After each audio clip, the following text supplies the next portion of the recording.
tayo nagkagubot ng gyud sa national panbisan Marcos ako, nagpabilin akong amigo sa mga Duterte.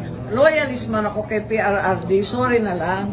Di isa na lang tayo, gitabangan ako sa mga Duterte. Kaniadtong 2019, nung tumakbo akong senador, maong nahimo akong senador.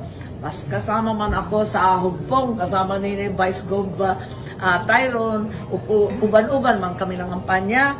Gitabangan usab nila akong igsuon ni adtong 2022. Naging presidente naman ang akong na igsuon nga hibongbong.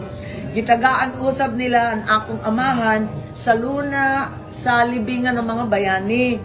Diba, yung panganay, ako yung panganay, ako nakipag-usap kay PRRD na ilibing na yung tatay ko. Upat na presidente nakalipas, ayaw maglibing. Ang tagal, 26 years, nag-intay kami.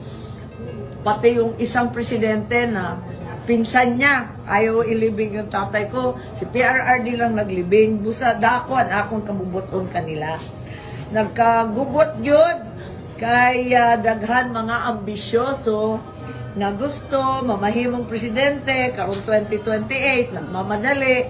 Sana wag naman nila guluhin pati si Bongbong. Naku, maraming pugunero dyan.